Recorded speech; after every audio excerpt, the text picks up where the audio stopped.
Hello, my name is Chris Van Busker, and this is my week two assignment for National University ITL 530. We're going to go over the problem of bullying.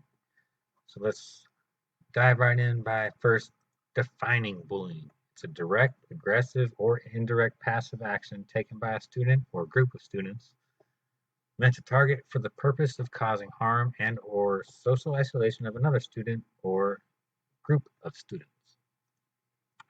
There are several categories of bullying.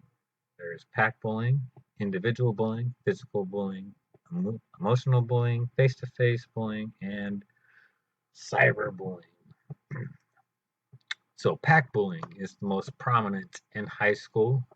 It's a long-lasting form of bullying. Could be either physical or emotional, and it could either be in person or in cyberspace. It occurs in schoolyards, halls, sports fields, gymnasiums, buses, and classrooms.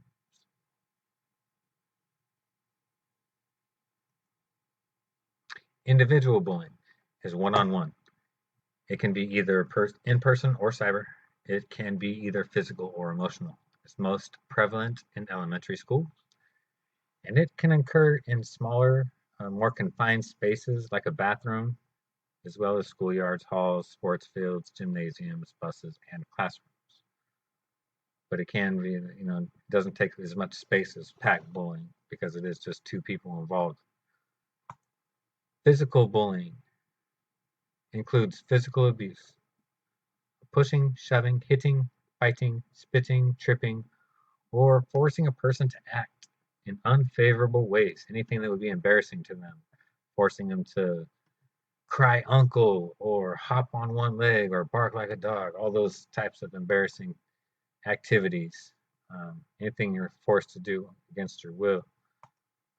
Emotional bullying includes insults, derogatory remarks, name calling, teasing, ostracizing, leaving someone out of activities, or somebody who might be talented in basketball, you'd pick them last, just based on their social, just wanted to pick on them. Um, Misplacing or losing a person's belongings. And emotional bullying can take place in person or in the cyber world. Let's talk about the targets of bullying. Um,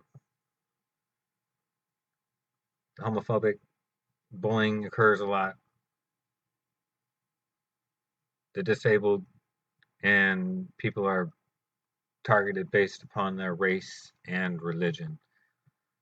So those are the people that tend to be targeted, and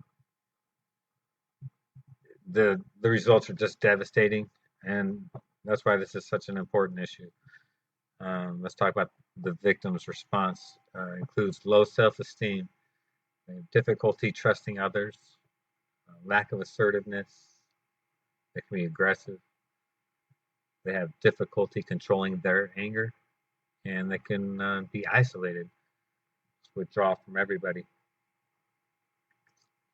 So let's discuss some ways of preventing bullying. First and foremost, there must be policies in place that define bullying so that it's recognizable both to the victims and to the bullies. The consequences, they need to be appropriate and fair. Um, but lawsuits can be filed from the parents of the bullies. This is a very important issue. There's a lot to this. The victims must be treated fairly. Family education can be a huge way to prevent bullying. Unfortunately, students will model their behavior that they see at home. Uh, I say unfortunately, if they happen to have a mom or dad who are displaying bullying behaviors, then the students can, pick those behaviors up and display those behaviors in the school. So family education is a huge part of this. They learn to be bullies from someone. Um, so if they're getting that from home, the parents need to know. Supervision. The classroom is a place where a large percentage of the bullying occurs, and the teacher has to make the choice. They have to be proactive. They have to see it occur, recognize it, not be oblivious to it, and act, do something about it. I know the easy thing to do is just to sit back and watch it occur and think, nothing's going to happen. But there are devastating consequences, as we can see. And we need to teach assertiveness to the targets. Lastly, this is huge. Encourage reporting. This is all based upon the trust that the student has in the teacher, and this is going to be representative of how much work the teacher has done to build rapport with the students. It's a very, very difficult thing for the students to discuss. If they are being bullied, they're not going to discuss it with somebody that they don't trust or that they feel that it's not going to do something about it. They have to know that the teacher cares about them. And so it's all about building that relationship with the student, where they would feel that they trust the teacher enough to bring this problem to them, and that the teacher's not gonna the teacher's gonna act on it and do something about it instead of just looking the other way. Thank you so much for your time.